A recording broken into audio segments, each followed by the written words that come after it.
Welcome back to the Weekly Juice. As always, Ryan and Corey here bringing another show for you. We have a phenomenal guest on today, a 30-year-old investor from Tennessee who has 16 units and is living financially free. His name is Felipe Mejia, and he just so happens to be the co-host of the Bigger Pockets Real Estate Rookie Show. So people probably know who he is, who are just getting started in real estate, because he is just like, he just like rose through the ranks, so to speak, but he got in with Bigger Pockets, and he's the co-host of the Rookie Show, which is like blowing up. We got a big dog on today. Yeah, he's awesome. Just like so down to earth. Seems kind of like he would hang out with us in the same crowd. Like he's just like a bro who just loves real estate, and he doesn't overcomplicate things and just has this simple path, and he's financially free. He's 30 years old. Like what a story. Super relatable. Awesome guy, family man. Honestly, I can't sing enough praises about this guy. Yes. He's phenomenal. So I know Corey and I are going to enjoy the show today, but I hope you all do too. And let's jump in. Yep. All right, Felipe, welcome to the Weekly Juice. We're very excited to have you. Thanks so much for joining us today. Absolutely, man. Thanks for having me. I love the name, by the way, the Weekly Juice. I think that's awesome. But I'm going to start out with asking you guys a question. Do you know the difference between the juice and the sauce? Hold on a second. Because I actually heard that the sauce is actually the better one. Because the sauce I heard the sauce lasts forever, but we're reversing that. Let's do it. Yeah. Is that right? Yeah. Do you know this one? Do you know this? No. All right. So I don't know about you guys, but growing up how I grew up, like if mom brought home juice, it was gone within like 10 minutes of being home. So mom never brought juice home, but barbecue sauce lasted 30 days. So we always ask people, do you have the juice or do you have the sauce? Which is better though? The sauce is better. Yeah. We're the quick hit kind of guys. Yeah. We got the juice. but look, if we bring it to you, you drink it quick. That's all. Let's right? go. Yeah. I love it. Let's go. Depends what kind of juice you got. Exactly. Come on. Yeah. That's true too. Oh, that's good stuff. Damn. It got me rethinking, but all right. Well, Felipe, like I said, pleasure to have you here. Honored to have you on the podcast. You have an awesome background and kind of history in real estate and podcasting. But if you could just kind of give a little background on yourself, where you're from, what you do, and then, kind of dive into how you got into real estate. Yeah, absolutely. So first, foremost, I am a Christian, a father, a husband, real estate investor.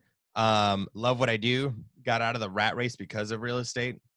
Learned real estate actually through my mom, who did it from a place of like, we're in a dark spot where my parents got divorced.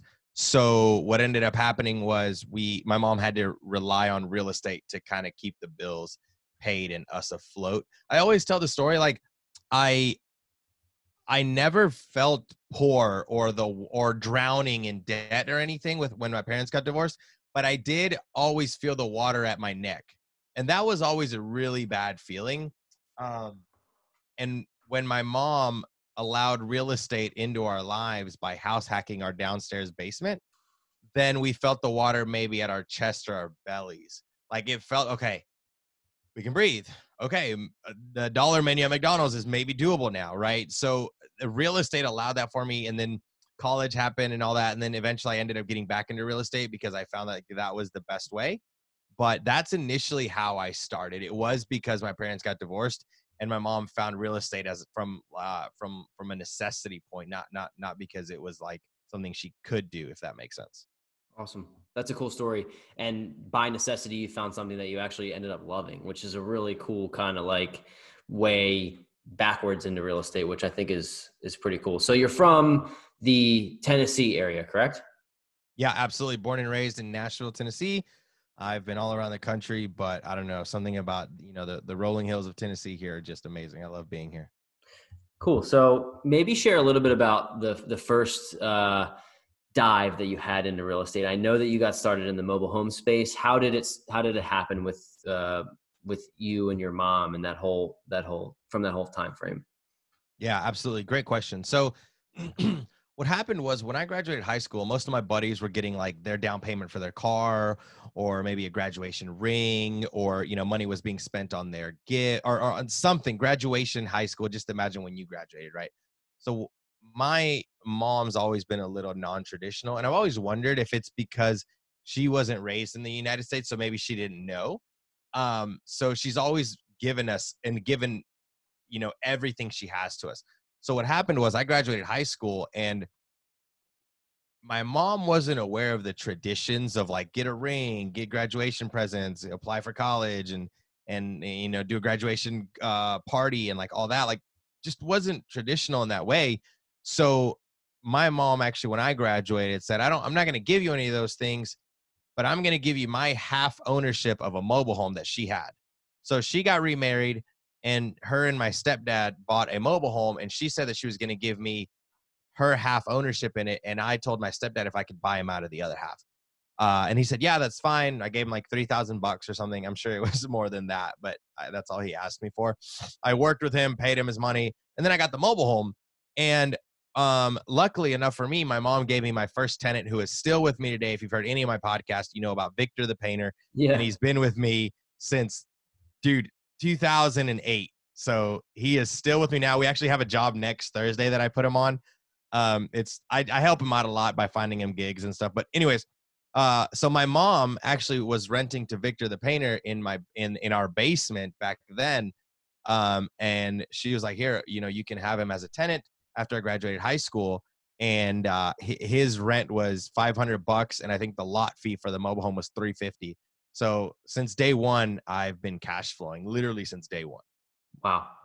That's awesome. I think Ryan has a question, but I want to turn into the police officer story, because I said previously that you loved real estate, but actually your first love was that you wanted to become a police officer. I'm curious if you have that story, and then how that transitioned your love from police officing, maybe from a point of like a low point in your life to the real estate part, or the continuation of the real estate. No, absolutely. So that's an interesting story.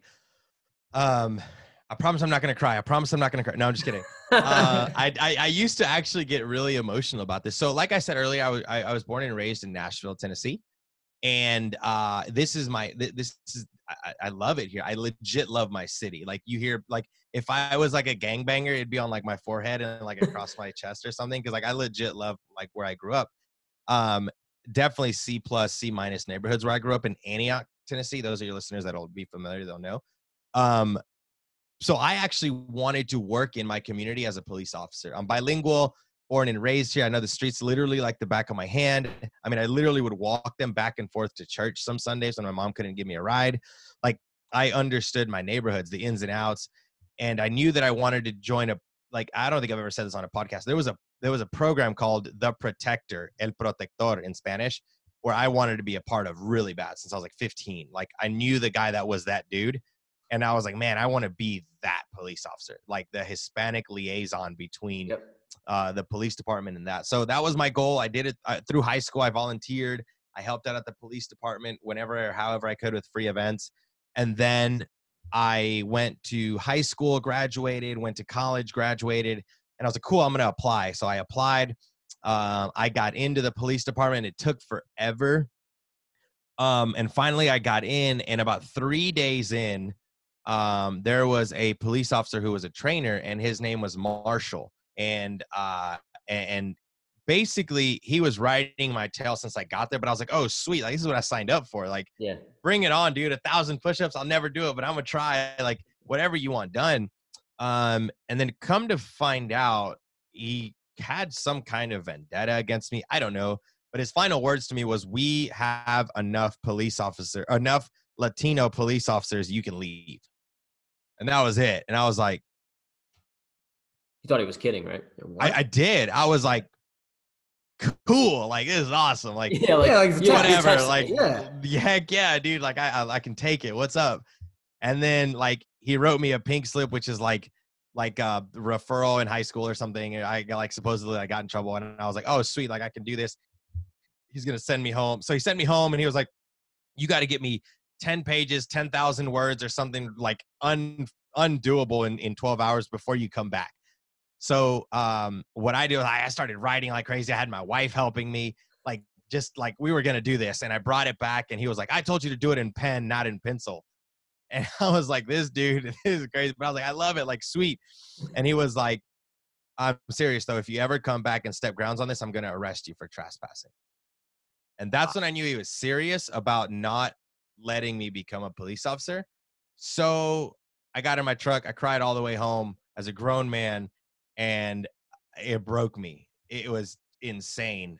It really felt like the last 6 years of my life were shattered. 3 years of college and then 3.5 years of high school. I was like, this isn't okay. Like, Because you made this your world, did you not? Yeah. Oh, Like, yeah. this Since was- I this was is like in ninth grade, I knew that this is what I wanted to do. I even graduated in my bachelor's degree in 3 years so that I could do it quicker. I think Because this no makes one your told me. story that much better though, because of like Yeah. where you came from, and to take that, we talk about it pivoting, like the pivot point where you're like, okay, I guess this isn't going to work out. Now I get to Now pursue what? something else, and you can dive Or into now that. why, I should say. Yeah, exactly. So like after the police department, I could have took this one or two ways. And I remember that I was like, oh my gosh, this door just shut and it's the only door I know. But if you know, let's say a house has, you would think just one entrance, but no, it has like 10 windows. So yeah, the door was shut, but now 10 windows opened.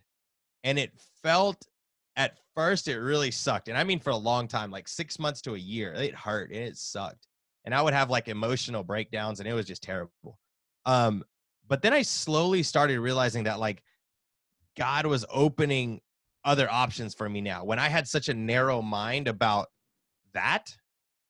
And now I have more options that I can take. I don't know if that really makes sense, but like it just opened up. Like now the world is mine. I can do whatever I want now. Once you accepted it, kind of. And I think we know your story a little bit too. So like I know what some of the doors that and windows that you say that open, but can you explain how this pivot point in your life led to honestly flourishing in real estate? Excellent question. So because that door shut, I started Ubering. I started Lyft driving. The whole shared economy. I worked on a construction site where I met painters, roofers. My whole network now of people. I mean, I just started building a foundation that I was able to build a real estate empire on that most people don't get to do. When I first started in real estate, I was like, man, I'm nobody. I know roofers, painters, drywallers, laborers. I know subcontractors and contractors. What do I know about real estate?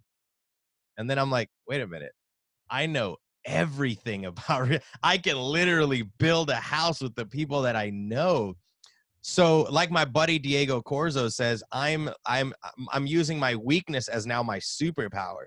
So that became my like, no, I can do this. I can leverage the people that I know at half the cost that the regular guys are doing it at, right? I mean, someone's building at $70, $80 a square foot. I can get it done for like $40, $50 a square foot because of the people that I know. So I was able to leverage that when I started building out my the way I do my real estate now. So what does your current portfolio look like, just for listeners here, just to build out the... Sure. So 16 units, 8 houses, 40 something tenants. Basically what I do is I buy single family homes that have basements. So I don't know the builder that decided that this was a good idea, but he was thinking of me. He had to. So there's a builder in Nashville in the 70s that was building single family homes with 3 bedrooms upstairs, a kitchen and a bathroom and a living room, no true master. So just 3 single bedrooms. And then the downstairs was a 2-car garage and a giant loft, like a 16 by 20 or the size of the house, basically. And like, who buys that house? A single family with 3 kids and a mom and a dad's not going to buy that house because there's no true master. And where are they going to put the kids? And then the single guy or girl isn't going to buy that house because they don't have 3 cars to put in.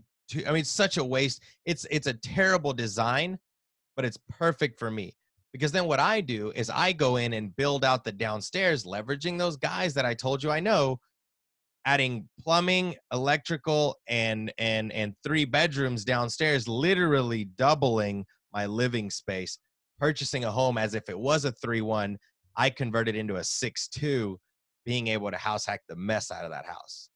Gotcha. So is that how you kind of built momentum, where you would purchase a property, house hack it, build up cash reserves, and go do it again? Yeah. So as I told you earlier, Victor the painter is my my day one tenant, and what he taught me was that I didn't have to pay a mortgage. To this day, I don't pay my own mortgage. I never have. My goal is never to. But what happened was after I sold the mobile home where Victor and I lived, I used that as a down payment for my first single family. I brought Victor with me. He paid his portion here, Airbnb the other side. And then I just started slowly building my portfolio that way, saving the money that I would use as a mortgage payment to purchase more rental properties. So think about it. If I'm saving $1,000 a month in 1 year, I have the down payment for a home back 5-6 years ago when houses were going for 150. In less than a year, I had the down payment for the next house at 20%, and so forth and so on. From there, I went from 1 to 2 to 4 to 8, etc. Gotcha. So were you working, kind of building your portfolio, working maybe not a 9 to 5, but a traditional job, and then at some point the investments afforded you the ability to leave that? Were you doing all the odd jobs during that time of like the building phase, so to speak? Yeah, good question. So I tell a lot of newbie or rookie real estate investors that I'm in business first, real estate second. So I was always the entrepreneurial mind after the whole police department thing went away. And so I would Lyft, I would Uber, I would try to find ways to work for myself. And then what I ended up doing was cleaning construction sites. And that's where I met all the guys that I told you about. Yeah. But after that, I opened a moving company where that's what funded my real estate. So all that money came in and I would just fund it through real estate. Because I remember working in college as a mover, and that was the best money I ever made. Like I'd make $120 a day plus tips. It was great. Like the moving industry is amazing. Yeah. So I did that while I was trying to build my portfolio in addition to. Cool. That's awesome. And now to help fund your portfolio, are you still doing the moving business? And then also to parlay that, I believe you do some flips on the side. Yeah. So no, this year my wife actually made me shut down the moving company. Wow. She was like, you can do bigger and better. Like, that's the importance of a good spouse, in a relationship like where I am, my wife challenges me where I'm almost fearful to challenge myself, I guess you could say, because like, sure, the moving company was doing 6 figures annually, but my wife's like, you can do the same with less time spent. So she was like, we're shutting it down. The numbers work with real estate. We can live off the cash flow from the rental properties. I mean, we're not going to be, lobsters every night, but we're good. The numbers work. You're going to go find something else to do. So I was like, okay, no, but she runs all my books. So if I said no, one day she would just shut it down anyways. Correct. So I was like, no, that's fine. We did that. And it's probably been one of the best decisions I've ever made or been told to make, because it allowed me that freedom. Like, do you guys remember when I was telling you about the police department where boom, the door was shut and like, okay, now my mind is open to other things. So I didn't realize, I guess, that the moving business had been taking up all my mind or all my thought process. And when my wife shut that down, I was open again to like, oh my gosh, new opportunities. So that's kind of how I've been able to kind of grow what I do now. So to kind of go off of that, a lot of people are in relationships, and I think there's an importance of getting on the same page. How did you navigate that? I guess that roadmap of like, okay, I have a great spouse, but I have goals and visions. How am I going to make this work for my family? I think any advice you could share with that would help out a lot of people. Dude, excellent question, because I get that a lot. So for me, luckily, I was blessed with an amazing wife who, follows me sometimes even into the darkness, and we figure it out. But I think for a lot of people, the answer would be more, don't tell your spouse or your partner what's going to do or what you're going to do or what's going to happen, just show them. And the way you can do that is, you can show them the numbers or the books you've read or things like that. And if they're not a reader, okay, I'll give you an example. Let's say they're not a reader and you're like, babe, you got to read this book because like it's amazing. I'll tell you I what. did that with my girlfriend, by the way. So Exactly. She just finished Rich Dad Poor Dad. Nice. Yeah. So this is what I tell them. I'm like, look, tell your spouse that you will trade them the amount of time it took them to read the book for whatever they want. Salsa dancing, washing dishes, whatever you want, I'll do it if you'll read this book for me. And then just like barter that time. Cool. That's a really great point. I think that's an important. You didn't do any of that, did you? Huh? You didn't do any of that, did you? She was like kind of had her toes in because I helped her like get rid of credit card debt and stuff. So she was like, okay, at least I know this guy at least knows something of what he's talking about. So she was kind of willing to do it. I actually haven't asked her what she thought of the book yet. I'm going to need to barter. I know for sure. Yeah, my wife is like bookworm. She's read 36 books this year already. Insane. Oh my gosh, that's amazing. I'm handing down Rich Dad Poor Dad, and we'll go apple picking, whatever you want. Sneak it in the Pumpkin pile. Yeah, just sneak it into one of those Becks about. That's hilarious. Or I'll just read one of her Christmas novels that she loves reading so much. There you go. But I think that is really important because it can divide relationships at some point, because Rye and I are in the similar path where we know that real estate's going to be a really big part of our journey, but it also takes some sacrifices because we're in our late 20s, right? Sure. Felipe, how old are you? In your mid 30s? I literally just turned 30. Okay, so Rye's turning 30 in November, so we're the same age essentially. So it's like, exactly.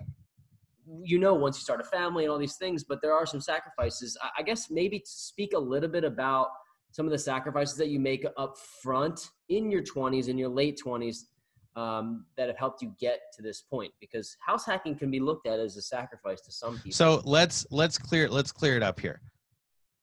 I don't believe my family has to sacrifice for real estate. My wife and my son can have and as they please and want. I'm the one that's going to be sucking down water and lemon and bread if we go out to eat, so that we can have for the things that are nice, right? My son loves Chick-fil-A. I'm not going to tell him, hey, dude, you can't have Chick-fil-A because daddy's got to invest in a rental property. No, I got to figure out how to make enough money for my son to have Chick-fil-A, which is the way he says it. And Chick-fil-A, it's funny. I have to be the one to sacrifice. Now, if my wife is like, hey, babe, I'm down, like, we won't, I don't know, fill in the blank, whatever, then, and my wife's great at that. But like, I never preach or teach or mentor people and say, hey, take the food out of your family's mouth for you to follow this real estate deal. No, dude, it's up to you. So why don't you get up at 5 a.m. and go Uber for 3 hours, come back home, shower, and put your son on the bus. And then boom, you've made an extra $200, $100 that day, or whatever the case may be. Or why don't you learn how to wholesale? Or why don't you learn how to flip properties? Or, educate yourself on something. But that should never fall on family. Like, hey, we are going to make this sacrifice for, I just don't believe that. And I think gurus might tell you different. Like, no, make your family sacrifice too. And I don't know. I just don't agree with that. Like, personally, I try to take that on myself, and then we reap the rewards, right? So to me, that's more important. Yeah, I totally agree with you, by the way. I think that's a really good point. While we're on this topic, you've built this portfolio. I believe you said 16 units, right? Correct me if I'm wrong. Mm-hmm. Yep. You're just turned 30 years old. And this isn't, the question that I'm about to ask is not for you to toot your own horn or for you to brag, but I'm curious, like, what you think has created this path for you to become successful. Like, maybe what type of characteristics that you've had to develop or that you've had innately in you, because it may show more individuals that, like, they think this way. It may help the next person, kind of like you do with coaching. I'm curious, what are some of those things that you feel like there's some of those characteristics that, that you've developed? Yeah, absolutely, man. So, you caught me off guard. So growing up, growing up, I was too Mexican for the white kids and too white for the Mexican kids, because I grew up here. So I spoke great English. So the Hispanic dudes were like, well, you're not Mexican like us, dude. You speak great English. You were born here. You have all the rights. And then the white dudes were like, dude, you're brown. Okay. So like I never really fit in like to the best, if that makes sense. Like I was never called on by the teacher to like help with stuff, or, you know, I've always wondered like, how come like teachers have teachers' pets and I was never like that one? Or why do I never get to be the line leader? Like now as older, like I kind of see that. Come on, I'm born and raised in the South. Come on now. So that was always weird. And then in college, it's kind of the same thing.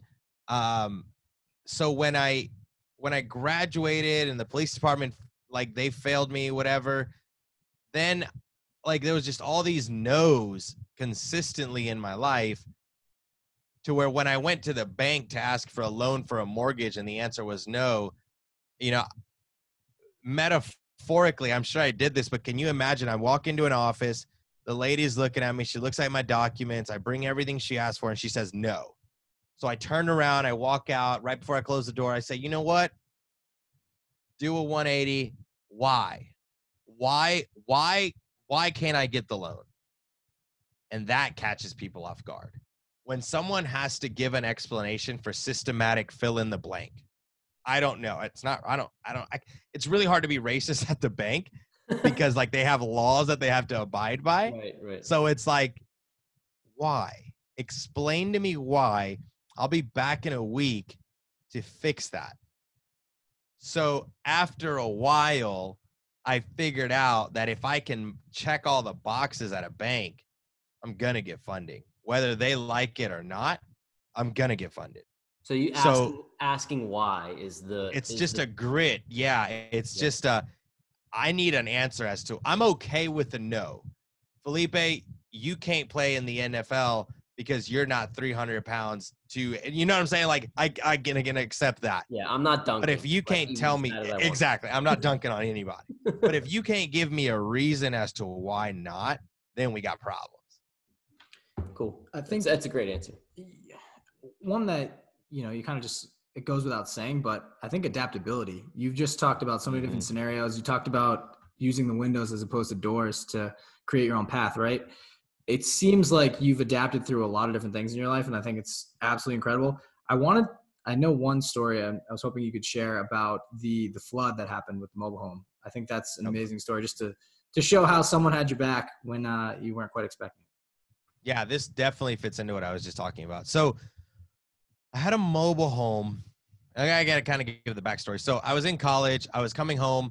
This is kind of how God always had real estate in the back of my mind, but I like never took it full advantage of it because it's kind of one of those things that I had done forever because after my parents got divorced when I was 11, real estate was always there. So I didn't see it as a way to make money. I saw it as a way to survive, and I wanted more than just to survive. So I never really accepted real estate until later in life. What happened was I was coming home from college in 2010 around April or May, or no, it was before like January or March. And I would see this mobile home in the same lots that I had mine. Mine was lot 20 and this one was lot 6. And I would drive by it and I would see it and I would be like, man, I should buy that. And I knew it was the spirit telling me, hey, I need to buy that. Call it a gut reaction, whatever you want to call it. I was like, I'm supposed to buy that, but I don't know how. So I would like ignore that feeling all the time. Driving, because I always had to drive by it to get to mom's house, right? So Saturday morning breakfast tortillas at mom's house, bomb. And I'd have to pass this mobile home. And I'd be like, I'm supposed to buy that. So one day I stopped by, told the guy I wanted to buy it. He told me to give him $3,000 for it. I said, done, shook his hand, left. And I was like, how am I going to buy this mobile home? So I went to my mom. I said, hey, mom, can I get $3,000 to buy a mobile home? You see what the other one is doing. I can replicate it with this one. I think she let me borrow $2,000 and I had to come up with the other $1,000. So I did, just working, hustling, doing what I got to do. I bought the mobile home and I remember fixing it. Like, I was like, okay, now what? Right. And I really felt like, okay, just start working on it, getting it rent ready. I was like, cool. I had 2 weeks. Oh, it was spring break. So I had like a couple of weeks between college to do spring break. And I never went to like the whole Panama City spring break thing. I just would go home and work to make more money. And I fixed it. I fixed one room, the master. So I moved into it. And I'm talking holes in the walls, like the mobile home was nasty, y'all. Like you could see the ground in the living room. Whoa. And I'm talking like through to the dirt. And so I rented, so I left Victor in the other lot 20, and I moved into lot 6, which is a couple lots down, and all my college stuff was there. So when I came home, I could study at home, or when I went back to Cookeville, I could take my stuff with me, whatever. So I had some stuff there and some stuff in college. In May 2010, the Nashville floods hit, and Nashville got flooded, to include lot 6. I had it for 2 months, like March, April, May. Yeah, like 2 months. So I'd made one payment on it, and I was going to get ready to rent it, that master bedroom out, but I had all my stuff in there, thankfully, actually. What happened was my mom told me to call FEMA, and I was like, Mom, there's no insurance on this place. Like, I've just lost my money. I'm going to get it junked, and hopefully they can give me, $1,000 for the metal of it, whatever, or the aluminum or whatever it is. So my mom's like, no, call FEMA. Like, hopefully they can maybe give you a couple bucks for it, or because of the housing situation, whatever. And luckily by now I had changed my name over, the light bill and the water bill to my name. So it was my personal resident, right? Lot 6 instead of lot 20. Called FEMA, filled out the application. I think I met with the guy once, and he came out. He's like, okay, looks like it's a total loss. Thanks, buddy. We'll see you later. And I was like, oh, okay. I just got denied for FEMA help. That's what I thought. It was the end of the month. I was headed up the little hill there at the mobile home park. And I remember getting to the mailbox and opening it up, just dreading the bills that were about to hit, because flood or no flood, them light bills and water bills are coming in. And so is the lot fee on it. And plus I still had lot 20 that I had to take care of. And it was just like, I was like, oh, this is stupid. Like, I should never do this. I got my check out, and it was like a bill, and the next one a bill, whatever. And I was like, all right, cool. Threw some stuff away, and I saw one, and it was like a government thing, and I was like, oh, great. They're gonna make me like move the mobile home. Yeah, another tax bill. I don't know. I got it out, and I don't know if like when you like the government check things come in like the one that's got like the little clear plasticky part. You know what I'm talking about? Yeah. Window pane. Yeah. Yeah, that thing. And like I started pulling it out, and I saw like the 300 on there, and I was like, dang, I owe $300. All right, whatever, that's fine. So I ripped it open, and I like started peeling it out, and I saw 300, but I saw a green check, like the checks you get from your income tax or the taxes. So I was like, oh wow, they're paying me something. Great. So I saw 30, and then I saw 300, and then I saw a comma, and then I thought I saw 3,000. So I was like, sweet, dude, I got the money back that I bought the property for. This is awesome. Yep. I was so excited. And then I opened it up all the way, and then my stomach dropped to my toes. And I remember just tearing up. I didn't know what to do. I was holding this check in my hand. I'm shaking. I'm freaking out. I'm sitting there in the middle of this parking lot, and it was a $30,000 check from FEMA to cover the cost of me living there. And wow. It just blew my mind, the power of even just a small mobile home, real estate, if you will. And that was literally tax-free, free money. I 10x'd my investment. It was wild. I remember calling my mom and just like bawling, just saying, what do I do now? Like, this is crazy. And yeah, I mean, that was that. But just to make a long story short, with the money, I fixed the I fixed the property, as like it's still nice to this day. We actually still own it.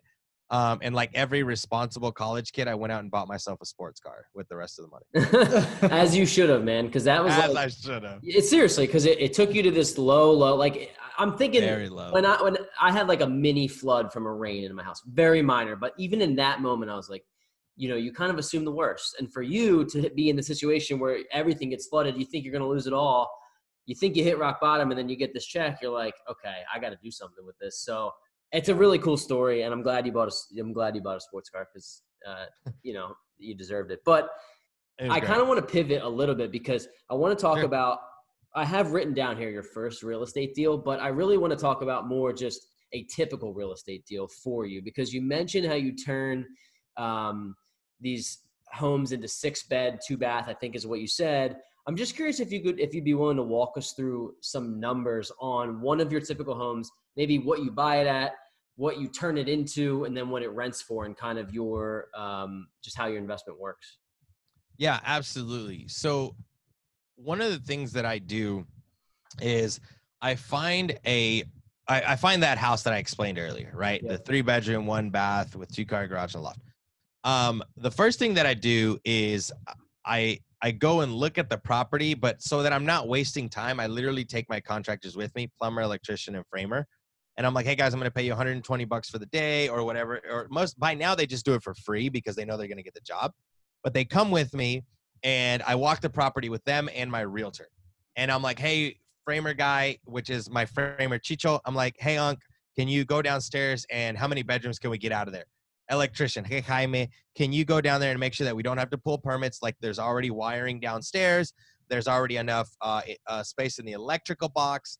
Can you just check all of that? Great. My plumber, hey, dude, can you double check that there's plumbing downstairs, that there's a washer and dryer, because that indicates to me there's hot and cold water downstairs already, and a waste. So your washer has to get that water into the sewage system. So if it's downstairs already, that means there's already plumbing down there for a shower. A washer and dryer to me is the equivalent of a full bathroom because it's already got the electrical and the plumbing that it needs. Interesting. And then so I take my 3 guys and then I look at the property. If the property makes sense, when they tell me what the cost is going to be, then I buy it. So let's run some of those numbers. Let's say that the property valued at $220, I have to get it for less than it's going to cost me to build those bedrooms downstairs. Let me explain. If my people tell me, hey, it's going to cost $5, $5, and $5, that's $15,000, then I have to get the property at least $15,000 under market value because I'm not going to put $20,000 rims on a Honda Civic. Does that make sense? Yep. Come on now. Y'all get it. I love that. I like that that one. All right. That was a good one. I really tried on that. Was that the juice? Yeah, hey, that was the sauce. That was the sauce. That was the sauce. All right. Does that make sense though? So like I'm not going to invest more money in a property than it's worth. So if they're asking for 200 and it's worth 220, I know I'm going to pop 15 into it. Done. That's a home run all day, right? I'm going to stop real quick. Just a question about that. Up? Do you use a 203K loan and put the rehab in the cost of in the mortgage, or do you take that $15,000 out of pocket? Yeah. So I'm going to explain it to you the way I explain it to everyone. Dude, I'm not fancy. Cool. What's a 203K loan? I'm just kidding. I do know what it is, but when I started, I didn't, and I didn't act like I did. Like, no, I would save up 15 grand so that I knew what I was doing. Dude, these hands don't lie. They're calloused. I worked for that stuff.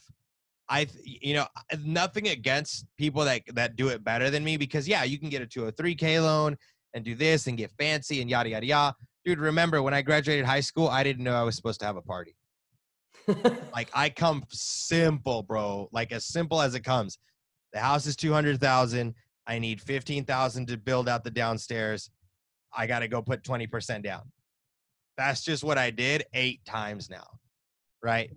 So super simple. And that's what allowed me to have the net worth, the cash flow, everything organically by me working for it. Cause I've had to do that my whole life. And to answer your question, a 203K loan is basically the bank giving you the money for you to build that out.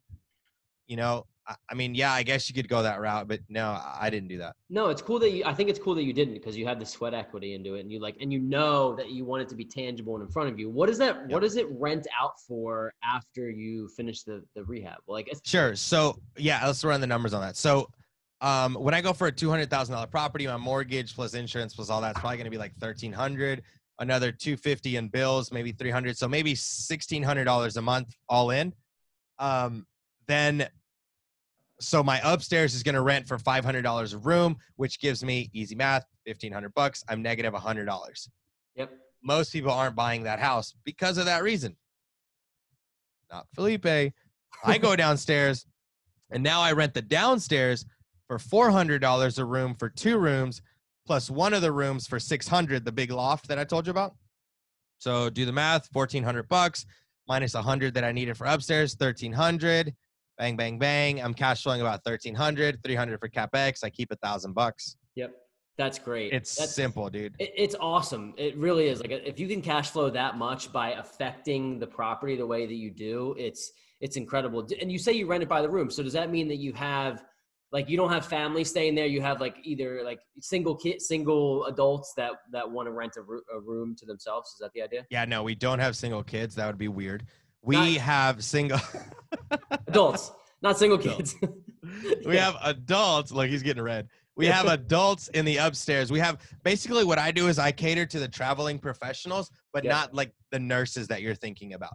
Like what I do is I cater to, let's say, that professional master framer who gets hired from Texas to come up and lead a crew in Nashville for 18 months. I'm catering to that dude who left his whole family and just needs a room. Like, he's not tripping about a 1,400 square foot apartment in downtown Nashville. He's here to make money, send it back to Texas or wherever he's from, New Orleans, whatever. And then he just wants a $500 room that's in a decent neighborhood with a hot shower and a kitchen to cook. So I'm renting to those dudes upstairs and downstairs. Typically, it's them and their brothers or sisters or whatever, because they're usually coming together as a crew.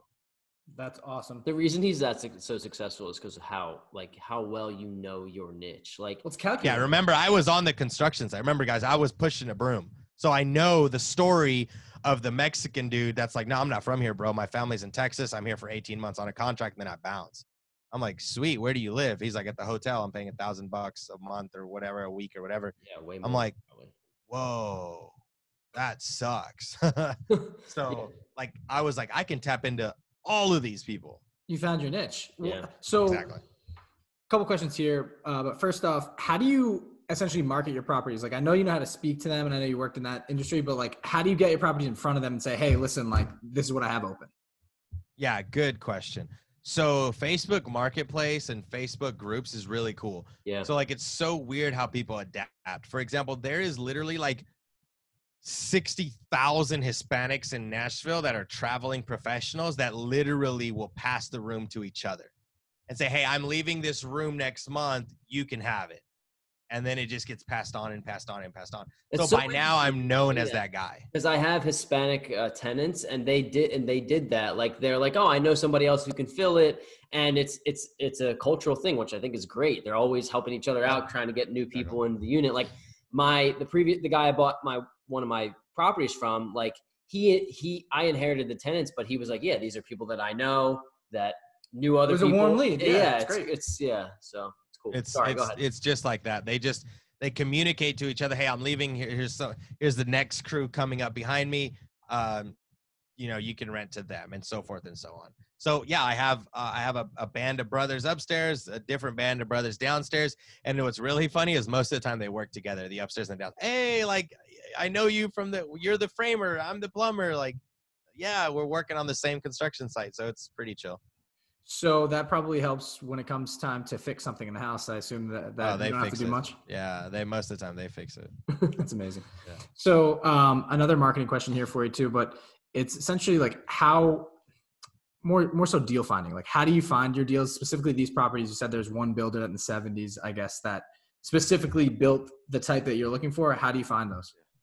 Yeah. So like I said earlier, man, or like you said earlier, it's my niche and people aren't looking for these homes. So the moment they come available, I'm like, okay, that's a nice house. I'll go look at it in the next couple of days or today or tomorrow, because no one's looking for that house. Cool. So I MLS, really, just really simple MLS. So I'd love to tell you a fancy story of how I dropped 20 mailer or 200 mailers and like get all fancy. I was hoping you had some mailer stories. We don't want that. Dude. We don't want that story as much, because we want people to realize that like, you can find deals in the MLS all day. Like, it's just got to fit your goal, dude. Yeah. I mean, like I said, for me, I'm not fancy. If you were like, Felipe, what's your cash on cash? What's your ROI?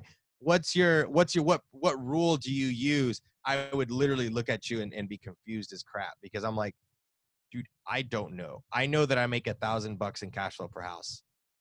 Define that how you want. Yeah.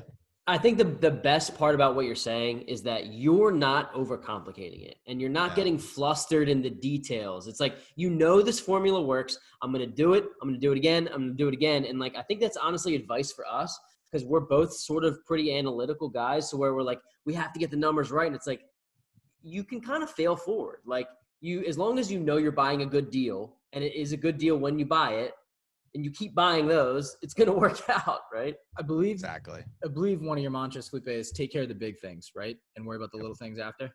Yep, exactly. Is that Yeah. I've heard that. Yeah. So what he's saying is I worry about the big things. Like I worry about the mortgage payment. I worry about I'm going to rent this place out for $1,500. I'm not worried about, oh, I got to save $50 in a month for CapEx. Dude, if I'm making $1,000 in cash flow a month, I'm going to be okay. Yeah. Like it's going to be okay. So I don't bury myself in the details. People say the devil's in the details, and that's true. But if I'm worried about the dollar, I don't have time to worry about every single penny. That still equals $1 when you get 100 of them. So when you have 100 pennies, you can analyze every single penny, but it's still only $1. So why not focus on the dollar versus the 100 pennies? Does that make sense? Beautiful, yeah. It really, like, it makes so much sense. It does. I It think I need makes sense, dude. I see what you did there. That was a good one. That was saucy. Waiting for that one. He's good. I was waiting for that one. So, That was funny. I know we talked a lot about numbers, properties, etc., but I know you're a big family man, and you want to take care of your legacy. There it is. Oh, there it is. Love it. There you go. And I say give thanks too. I love it. It's awesome. Yeah. And I think a lot of people listening are too. I know myself, I am. I want to know specifically for you, like what is almost like an end goal here, right? Like as of now, I believe that you're financially free, correct?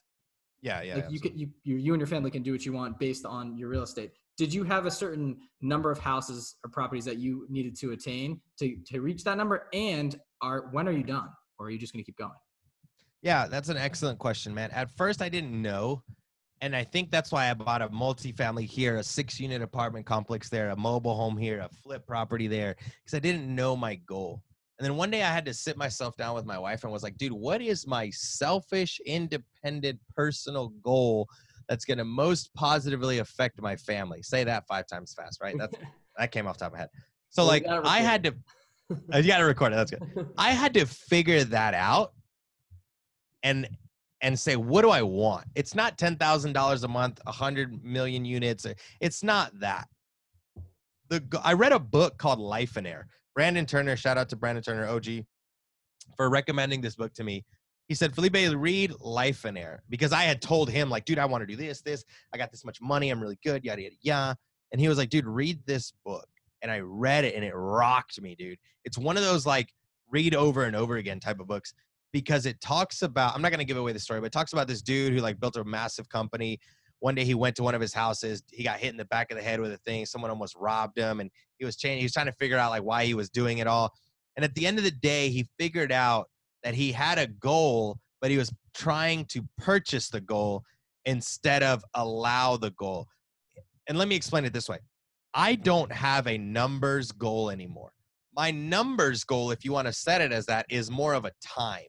How much time can I physically spend with my family before they either get tired of me or I have to go back to work? So that looks like this. Let's say I have 2 real estate deals. One pays me $1,000 in cash flow and one pays me $500 in cash flow. But the $1,000 is going to take 3 times more of my time monthly than the $500 goal or the $500 cash flow. I would used to have taken the $1,000 because on paper, like you guys, makes more sense. But my goal is time. So I'm going to buy the property that gives me my time back. Right? So does that relate to kind of your market in terms of maybe buying in a better area because the tenants might not give you as much issue? Is that where you get that time kind of valuation from? Is that what you mean? Yeah. So my goal is I always look at a deal, and I don't do 1% rule. I don't I don't get strategies. My strategy is, how much time is this going to cost me?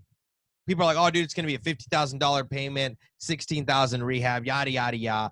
And I always wonder, I'm like, I'd love to see if in there, and I'd love to see you guys in your analysis, where is your goal at? Go look at the analysis you did on the most recent property And did you write down as one of the X factors is my goal?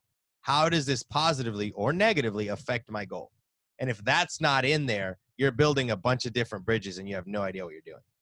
Because if you don't have a reason as to why you're purchasing or doing that goal, then you're going to fail. So cool. I buy real estate, and so I do the numbers, quote unquote. After this, once we're done recording, I'll share my screen and I'll show you how I run my numbers. It's going to freak you out. And then at the bottom, I'm like, does this give me time or does this take time away? And that's my deciding factor if I buy a deal or not, or I flip a property or not, whatever. It's awesome. For people that don't know Felipe, like we're getting to know him now, or we listen to him on the podcast, on his podcast. Felipe is on the Bigger Pockets Rookie podcast. And I think you're one of the hosts, and I think it's a really cool, like, first of all, it's a great networking tool for you, right? I mean, sure. We don't actually know this. I'm asking it organically. I'm wondering how that came to be for you, because you're looked at in the rookie, so to speak, community as like, that guy. You're like at the end of the rookie. You're like, you might not even be a rookie anymore. I don't think you are. You're not a rookie when you're financially free.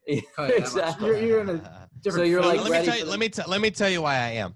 I am financially independent, but I don't have like Ferrari, Maserati money. Sure. Okay. So like I'm in that in between where I'm like, yeah, me and my wife can go out to eat, 2-3 times a week. That's not going to kill us. But we also aren't taking, going down to Bora Bora in our thongs, sucking down martini money neither. Yeah. So once in a while you could. Every now and then. Hey, I can go try on my thong. No, but like so all of my money I've invested in real estate.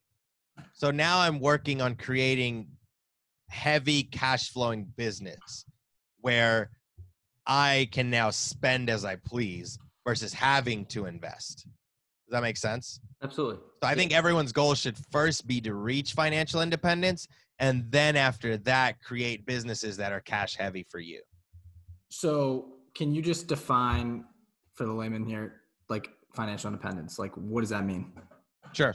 So add up all of your bills, and you're also like your play money, your bills, everything that would sustain your life, and divide that by the amount of cash flow you need in rental properties. So what most people did when I first started, and then don't let me forget, I'll answer your question about how I got on the podcast. Yep. Come back. I don't want to forget that. But what I did was I did that. And then I said, instead of how can I get 100 properties to do that? I said, what is the least amount of properties that I can buy to give me financial independence, retire early? What is the fastest way that I can do that with the least amount of problems? And when I mean problems, I mean rental properties. And I figured that out first. So instead of buying 20 single family homes, I would buy 10 and then multiply the cash flow by 2, top and bottom. Cool. I don't know how familiar you are with Chad Carson, but we had him on, like somebody I look up to, like majorly. He says kind of the same thing. Like, how do I get to $6,000 a month? He could do it in like 8 properties or something, but he talked a lot about the least amount of properties to get there. So it's cool. Exactly. Huge. So segueing back to Bigger Pockets and how you became the host of the Bigger Pockets Rookie Show. Yeah. Yeah. So that's another highly favored to my wife. My birthday was May 14, and that was, I think, last year or the year before. My wife, we just had our son, and she couldn't like get out of the house to go buy me a gift or like, and we were actually talking about this on the way home from dinner.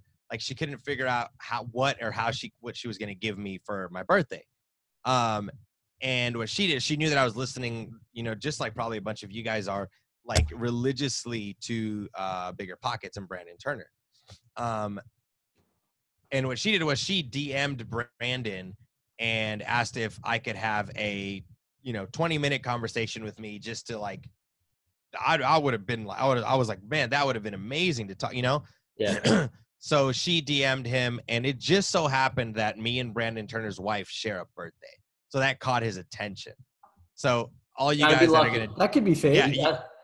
Yeah, you gotta be. Like I said, I'm a man of faith, and I believe that God works in those type of ways. Yeah. And it just popped out of the pay. I mean, if someone's like, "Hey, dude, can you talk to my best friend?"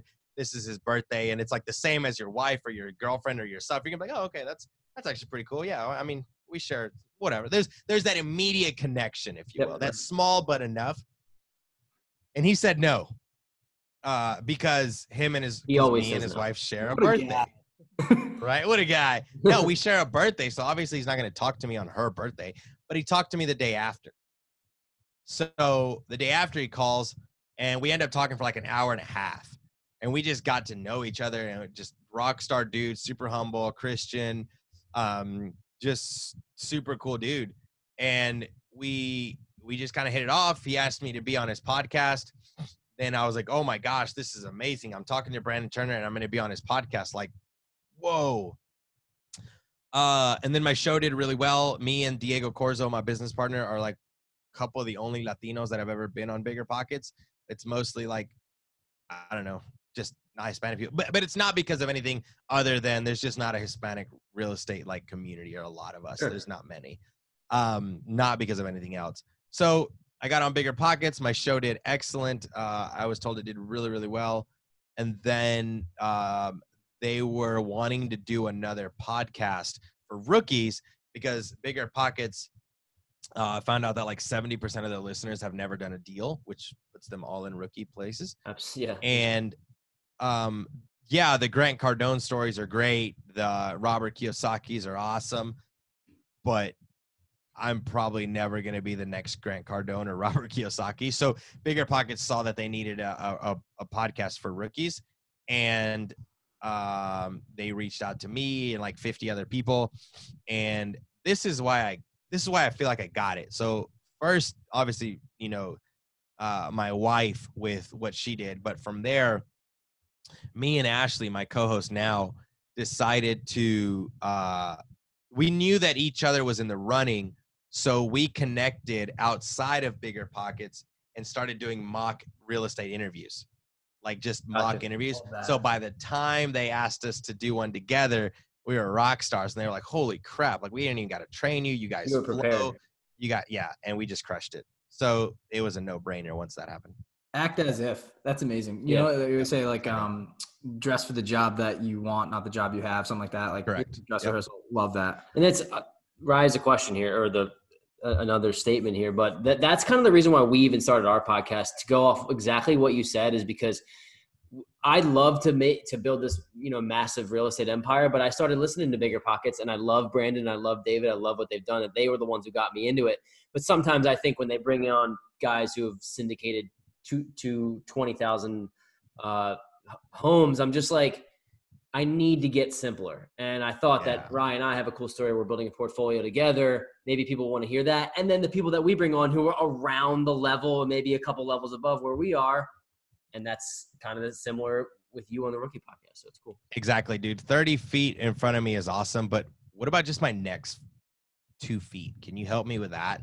Like, sweet, you're way up there. That's awesome. I nothing against you, but we're not going to connect over coffee. Right. I still have simpler questions to ask than what you're willing to answer. So that's why we got a rookie show. It's so funny you say that, because I listened to Grant Cardone, and he's like, you're broke. It's like, dude, calm down. Okay. Like a lot of these people like don't know how to start, and they come to you. I have my opinions about Grant. It's not like he's not one of my favorites, but I don't know. Like, same. Majorly successful, but it's just like, I feel like he talks down to people. Like, it's like, there's a lot of people like us who just getting started, or you're at step 8, right? Tough, not step 400. It's tough. He's different too. I mean, some people take to that tough love, right? Like I don't know. Not to bring it back to the police academy, but like they were going in. You're like, let's go, bring it. What's next, baby? And whatever. I just think everybody's different. I don't want to bash anyone, but I agree. I'll do it. 2 steps from good cop, bad cop. This guy's totally there you go. One last one in regards to, Bigger Pockets and everything. Yeah. At one point you mentioned that the way, I guess, a stepping stone to get on the show was you offered to, and you brought Brandon a deal of a mobile home. Did that ever come to fruition, or could you give us a little backstory on that? Yeah. So, okay. So I had Brandon Turner's number because we had talked from my birthday or whatever, but I wasn't going to badger him I knew that he was on level 30. So I was not going to ask level 2 questions. but I'm still level 2. So I was like, how do I connect with level 30 if I'm on level 2? I had to ask level 30 questions. The answer was irrelevant. That's great. The answer was completely irrelevant, but it was more about building that connection with him. I knew he was starting to look at mobile homes. I said, remember the lot 20 and lot 6 that I have? It was, it had gone for sale and then not for sale and then sale again, the mobile home park. And I was like, hey, Brandon, if I reach out to the dude, are you looking for a deal in Nashville? I can reach out about this mobile home park. And he was like, yeah. So we started talking more as friends, like just building that relationship. Who knew if the deal was ever going to work or not? That's irrelevant. What was relevant was me getting in with him. Bringing him value, right? He saw that you were a resource for him. And that was the biggest thing probably. He was like, exactly, this Felipe guy, like he has my interest in mind. Why would Brandon not then in turn have yours? Not forcing a relationship with 15 texts a day. Like I'm sure you deleted a million texts that you had set up for him. And I believe you said that actually. Yeah. And just like got on his level, but also it was organic in a way too, right? You crafted the relationship. Yeah. If you will. That's exactly right. It's amazing. Segue. I know we're kind of wrapping up here in a little bit. We appreciate your time. I don't want to like take too much of it, but I know you are a coach and a speaker. And if you could just like dive into that, like outside of Bigger Pockets and in your podcast, like do you specifically mentor a group of people or what do you mean by coach? Sure. So same as most people that have something to teach, it's very organic. Just like my wife reached out to Brandon Turner, but just like I nurtured that relationship by allowing myself to be taught by him when it comes to real estate, by bringing him a deal that I knew nothing about, but I knew was his expertise. Inadvertently, he was coaching me because he was like, hey, Felipe, make sure you ask about this, and this, and make sure this, and let's do this, and let's do that. Wow, Brandon Turner's coaching me without him knowing. Make sense? I didn't ask Brandon to coach me. I brought him something in his wheelhouse that I wanted to learn. Cool. So, yes, I help people like that as well. Awesome. That's great. We think, like we said, we respect your time. We want to make sure you can get back to the fam. But our last segment of the show and kind of tying in here to our final thoughts is called the fresh squeeze of the week. We had it at the last drop. It's called the fresh squeeze of the week for like 4 or 5 weeks now. Might be the sauce now. I don't know. Yeah. But and the fresh squeeze is essentially like, what are some resources that have helped you or you found extremely valuable in your business or in your growth, whether that's a book, a podcast, an app, a tool, and then, tying that into how you could help maybe investors that are just getting started. Sure. So, not to get like religious on you or whatever, but I think a lot of people will find value, and this is rarely talked about. There's a book in the Bible, the book of Proverbs. And I think even if you're not a religious person, you should read that as you evolve in your career in real estate and business, whatever, because there's a lot of just really good fundamental values that come from it. That's probably like a really strong resource. From there, it's just identifying your goal. Like, what is your goal and why are you doing this? Because if your goal is just money, dude, there's way better returns in real estate. I mean, way better returns in other stuff. Just freaking go gamble it away. I don't know. But you have to use real estate as a tool to get to your goal. So when you're buying a property, when you're buying this, when you're buying that, it has to underlyingly affect your goal positively. And once you've identified that goal, then you're going to do well in business because you're going to make decisions based on that. And the way I found out my goal was a book called Life and Air. That's one of my favorite books that I have. So yeah, Book of Proverbs, the book Life and Air, like millionaire, but life and air. Those are probably two of my strongest resources. And then, my super weapon is definitely my wife, but you can't have that one. So yeah, that's not for the other two. Don't share. Don't try. But we appreciate it, Felipe. If there's a way that people would you're pretty active on social media. I don't know if that's the best way to reach out to you, but what's the best way for people to get in contact with you should they want to learn more about your story or just get in touch? Absolutely, man. Yeah, IG is probably the best. Felipe Mejia, REI. That's my Instagram handle. And that's where I'm most active with everything I do. I got a YouTube channel as well, Felipe Mejia, where I talk about what I do with real estate. And that's more of like my active life of what I do in investing. So YouTube and Instagram are probably the most. Cool. It's awesome. Yeah, this has been great, man. It's funny. I feel like I know you just because of the Instagram and because of the podcast, but it's really great to actually get to know you. I hope we can stay in touch. We have some cool things going on, and I know that you're going to continue to build, and I have no doubt that you're going to get wherever you're going. So, I appreciate it. Absolutely. Thanks a lot, man. We appreciate it. Thank you so much. Absolutely. Thanks for having me, guys.